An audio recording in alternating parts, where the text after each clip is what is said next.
12 News at 10 is back with an I-Team exclusive. The hunt for a convicted felon turns into a bloodbath, literally, when a K-9 officer catches up to him. The prime suspect in a shooting and aggravated assault was running from the cops, but it's what happened in the 60 or so seconds after he was found that has his family fuming tonight. And let's be very upfront about this. The video you're about to see is extremely graphic and is hard to watch. Team 12's Kevin Kennedy has body camera video from that night and images of the gory aftermath.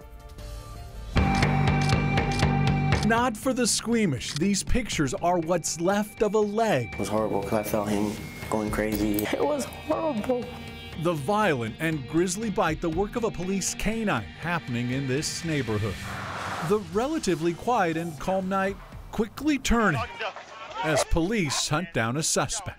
Matter of seconds, they came in with their guns raised and flash grenades being thrown. This is the man DPS was looking for. Carlos Castro is a known violent criminal, suspected in an assault, a robbery, and a shooting. Ashley is his girlfriend. It was just real chaotic, and they were full of a lot of anger when they showed up. DPS, Glendale, and Peoria police tracking Castro to this house. Able to sneak out the back, police find him minutes later. There he is, right there.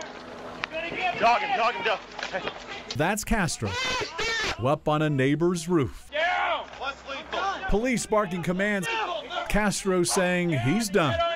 One cop yelling stop, another get down. Castro tased less than 20 seconds after he's spotted. A bit too soon for our expert. They had other options. 12 News law enforcement expert Isabella Maldonado was a captain with the Washington, D.C. police force. We had her watch body camera video of the arrest. Several of them are shouting commands at him at the same time.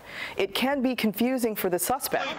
You can hear Castro say, "I'm done, I don't want to fall," seconds later. They hit me again, and then I just fell. Castro either falling or jumping off the roof. Two officers swarm in, at least 6 others right there. As soon as I fell, they grabbed my arms. The goal is to quickly immobilize the threat.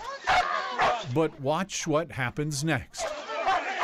A DPS K-9 latches on to Castro's leg, the dog chomping down, Castro screaming in pain. The dog was just shredding him. There's no reason they should have had a dog eat him alive. We asked DPS to explain why the dog was deployed. They declined to talk because of a civil suit that's been filed. I have serious questions about what happened.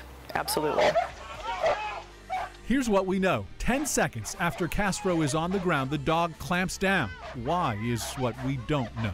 It seems like it would be obvious that you can look at the video and it should be totally obvious what's going on, but it never is. There is a lot we can't see. Did Castro make a violent move? Did he maybe reach for something police thought was a gun? You just can't tell. They scarred me for life. I have a half a leg right now because a law enforcement thought he could brand me. A DPS internal investigation concluding the use of force was reasonable and that no policy was violated. The deputy not disciplined. Castro's mom not convinced. For what reason they wanted to hurt him that bad, I don't understand. Castro now walks with a limp, a chunk of his leg missing. What they did to my son, I want the same for them. Castro filing a complaint against the state, DPS, Peoria, and Glendale. The convicted felon claiming police were negligent, inflicted emotional distress, and used excessive force. Castro looking at almost 10 years in jail, pleading to aggravated assault and endangerment. His complaint will play out from behind bars. Kevin Kennedy,